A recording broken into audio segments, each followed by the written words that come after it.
धीर जन प्रियं प्रियकरं निर्मत्सरं पूजितं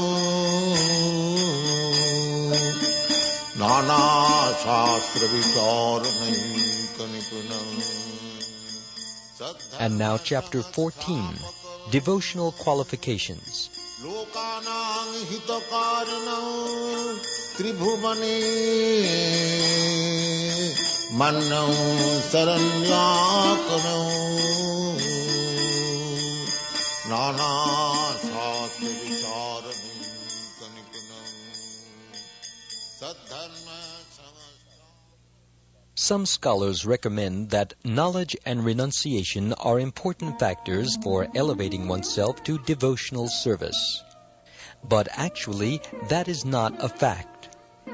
Actually, the cultivation of knowledge or renunciation, which are favorable for achieving a footing in Krishna consciousness, may be accepted in the beginning, but ultimately they may also come to be rejected, for devotional service is dependent on nothing other than the sentiment or desire for such service. It requires nothing more than sincerity. It is the opinion of expert devotees that mental speculation and the artificial austerities of yoga practice may be favorable for becoming liberated from material contamination, but they will also make one's heart harder and harder. They will not help at all in the progress of devotional service. These processes are therefore not favorable for entering into the transcendental loving service of the Lord. Actually, Krishna consciousness, devotional service itself, is the only way of advancing in devotional life. Devotional service is absolute. It is both the cause and the effect. The Supreme Personality of Godhead is the cause and effect of all that be, and to approach Him, the Absolute, the process of devotional service, which is also absolute, has to be adopted. This is confirmed in Bhagavad Gita by the Lord Himself. Quote, "One can understand me only through devotional service." Unquote. In beginning His teaching of the Gita, the Lord said to Arjuna, quote, "Because you are my devotee, I shall teach these secrets to you." Unquote. Vedic knowledge means ultimately to understand the Supreme Lord, and the process of entering into His kingdom is devotional service. That is accepted by all authentic scriptures. Mental speculators neglect the process of devotional service, and by simply trying to defeat others in philosophical research, they fail to develop the ecstasy of devotion.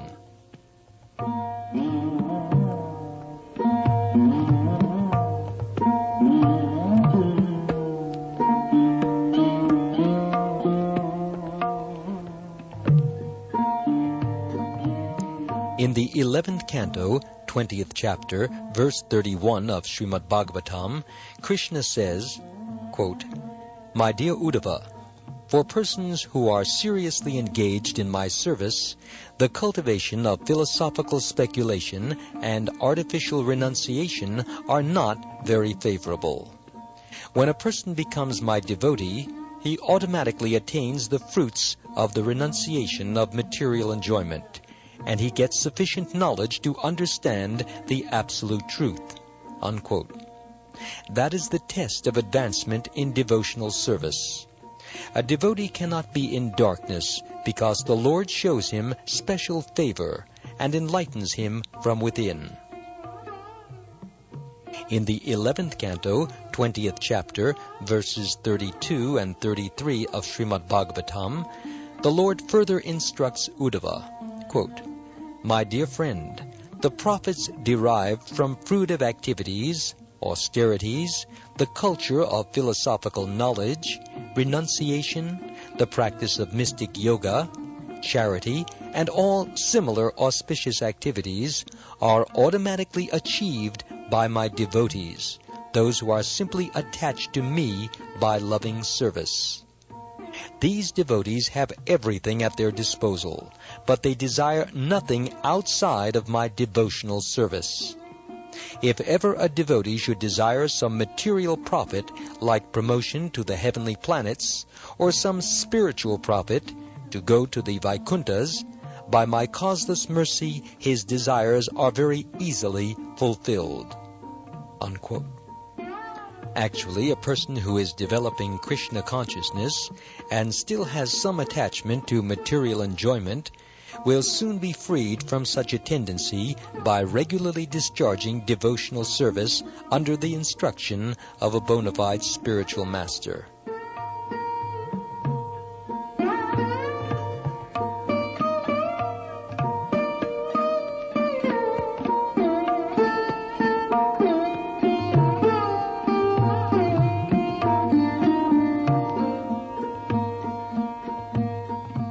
Srila Rupa Goswami then recommends that one should not be attached to material sense enjoyment, but should accept everything enjoyable which is in relationship to Krishna. For example, eating is necessary, and one wants some palatable dishes to satisfy his sense of taste.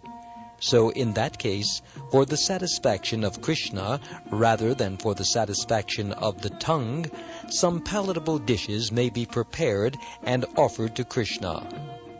Then it is renunciation.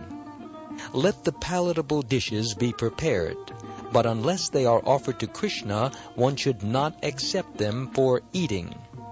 This vow of rejecting anything which is not offered to Krishna is actually renunciation. And by such renunciation, one is able to satisfy the demands of the senses. The impersonalists who try to avoid everything material may undergo severe austerities, but they miss the opportunity of being engaged in the service of the Lord. Thus, their renunciation is not sufficient for perfection.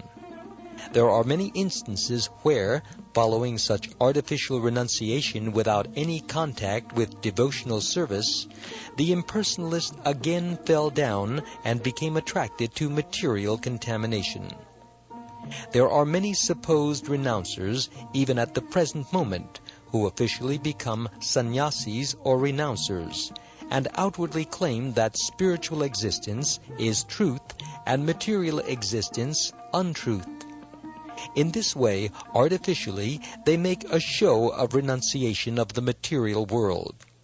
However, because they cannot reach the point of devotional service, they fail to achieve the goal, and they again come back to material activities such as philanthropic work and political agitation. There are many examples of so-called sannyasis who gave up the world as untruth, but again came to the material world because they were not seeking their real repose at the lotus feet of the Lord.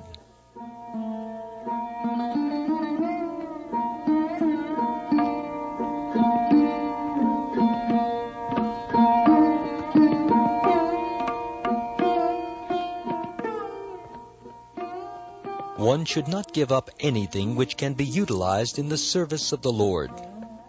That is a secret of devotional service. Anything that can be utilized in advancing Krishna consciousness and devotional service should be accepted. For instance, we are using many machines for the advancement of our present Krishna consciousness movement. Machines like typewriters, dictating machines, tape recorders, microphones, and airplanes. Sometimes people ask us, why are you utilizing material products if you condemn the advancement of material civilization? But actually, we do not condemn. We simply ask people to do whatever they are doing in Krishna consciousness. This is the same principle on which, in Bhagavad Gita, Krishna advised Arjuna to utilize his fighting abilities in devotional service. Similarly, we are utilizing these machines for Krishna's service. With such sentiment for Krishna or Krishna consciousness, we can accept everything. If the typewriter can be utilized for advancing our Krishna consciousness movement, we must accept it. Similarly, the dictating machine or any other machine must be used. Our vision is that Krishna is everything. Krishna is the cause and effect, and nothing belongs to us. Krishna's things must be used in the service of Krishna. That is our vision. This does not mean, however, that we should give up the principles of discharging devotional service or neglect abiding by the rules and regulations prescribed therein. In the neophyte stage of devotion, one must follow all the principles regulated by the authority of the spiritual master. The acceptance and rejection of things should always be in pursuance of the devotional principles. Not that one can independently manufacture some idea of what should be accepted or rejected. The spiritual master, as the visible manifestation of Krishna, is necessary, therefore, to direct the devotee on behalf of the Supreme Personality of Godhead.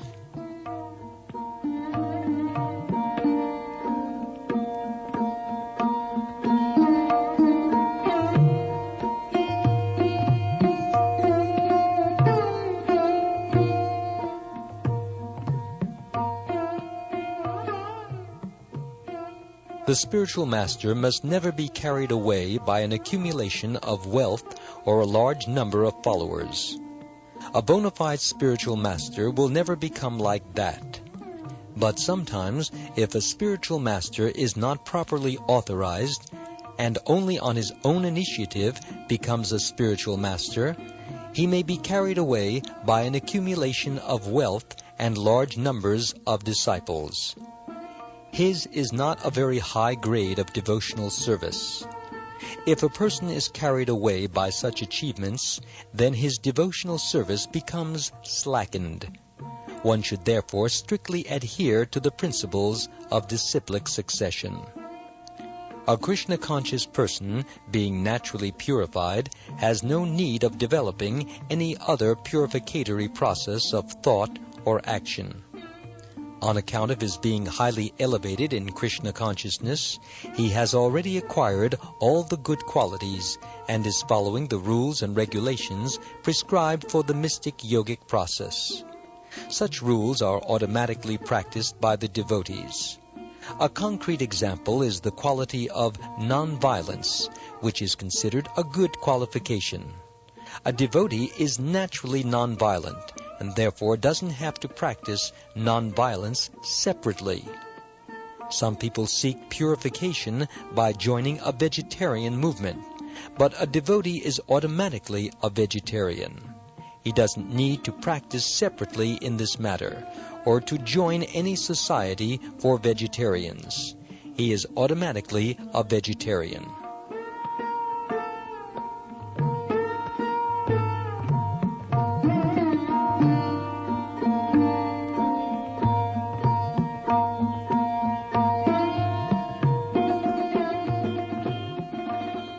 There are many other instances showing that a devotee needn't practice anything but Krishna consciousness. All the good qualities of the demigods automatically develop within him. Those who are intentionally practicing to be vegetarians or to become non-violent may have good qualifications by a material estimation, but these qualifications are not sufficient to make them devotees. A vegetarian is not necessarily a devotee, nor is a non-violent person. But a devotee is automatically both vegetarian and non-violent. We must conclude, therefore, that vegetarianism or non-violence is not the cause of devotion. In this connection, there is a story in the Skanda Purana about a hunter who was converted into a great devotee under the instruction of Narad Muni. When the hunter became a perfect devotee, he was not prepared to kill even an ant. Parvat Muni, a friend of Narad's, saw the wonderful transformation of the hunter by devotional service and remarked, "My dear hunter, your unwillingness to kill even an ant is not very astonishing. Any person who develops the devotional attitude has all the good qualities automatically manifested in his person. A devotee is never a cause of distress to anyone." Sri Rupa Goswami affirms herein that purification of consciousness, purification of bodily activities, austerities, peace of mind, etc., all become automatically manifest in the person who is engaged in devotional service. Sri Rupa Goswami affirms herein that there are 9 different kinds of devotional service which are listed as hearing, chanting, remembering, serving, worshipping the deity in the temple, praying, carrying out orders, serving Krishna as a friend, and sacrificing everything for him. Each and every one of these processes is so powerful that if anyone follows even one of them, he can achieve the desired perfection without fail. For example, if one is attached simply to hearing about the Lord, and another is attached to chanting the glories of the name, both will achieve their desired goal in devotional service. In the Chaitanya Charitamrita, this has been explained. One may execute 1, 2, 3, or all the different processes of devotional service, and at the ultimate end, he will achieve the desired goal of being established in devotional service.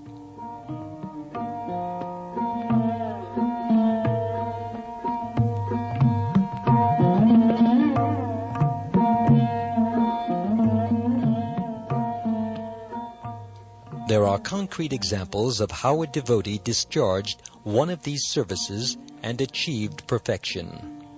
King Parikshit achieved the desired goal of life simply by hearing Srimad Bhagavatam. Shukdev Goswami achieved the desired goal of life simply by reciting Srimad Bhagavatam. Prahlad Maharaj became successful in his devotional service by always remembering the Lord. Lakshmi, the goddess of fortune, was successful by engaging herself in massaging the lotus feet of the Lord. King Prithu became successful by worshipping in the temple. Akrura became successful by offering prayers.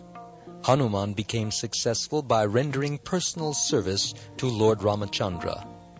Arjun became successful by being a friend of Krishna. And Bali Maharaj became successful simply by offering all of his possessions to Krishna. There are also examples of devotees who discharged all the different items together. In the 9th canto, 4th chapter, verses 18, 19, and 20 of Srimad Bhagavatam, there is a statement about Maharaj Ambarish, who followed every one of the devotional processes. In these verses, Shukdev Goswami says, quote, King Ambarish first of all concentrated his mind on the lotus feet of Lord Krishna, and then engaged his speech in describing the pastimes and activities of the Lord. He engaged his hands in washing the temple of the Lord. He engaged his ears in hearing of the transcendental glories of the Lord. He engaged his eyes in seeing the beautiful deity in the temple. He engaged his body in associating with the pure devotees of the Lord. When you associate with someone, you have to sit down together, eat together, etc. And in this way, the touch of your body with his body is inevitable. Ambarish Maharaj made his association only with pure devotees, and did not allow his body to be touched by anyone else. He engaged his nostrils in smelling the flowers and tulsi offered to Krishna, and he engaged his tongue in tasting Krishna Prasad, or food prepared specifically for offering to the Lord, the remnants of which are taken by the devotees.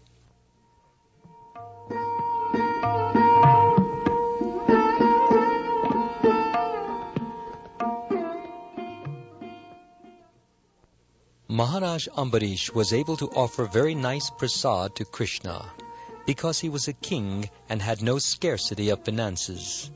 He used to offer Krishna the most royal dishes and would then taste the remnants as Krishna Prasad.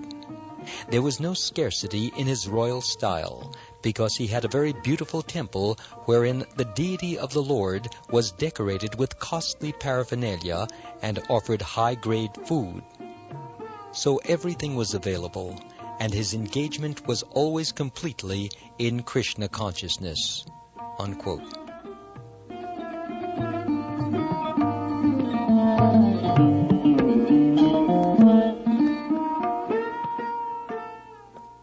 The idea is that we should follow in the footsteps of great devotees. If we are unable to execute all the different items of devotional service, we must try to execute at least one of them, as exemplified by previous acharyas. If we are engaged in the execution of all the items of devotional service, as was Maharaj Ambarish, then the perfection of devotional service is guaranteed from each one of these items. With the first complete engagement, one becomes automatically detached from material contamination, and liberation becomes the maidservant of the devotee. This idea is confirmed by Bilvamangal Thakur. If one develops unalloyed devotion to the Lord, liberation will follow the devotee as his maidservant. Srila Rupa Goswami says that the regulative principles of devotional service are sometimes described by authorities as the path of serving the Lord in opulence.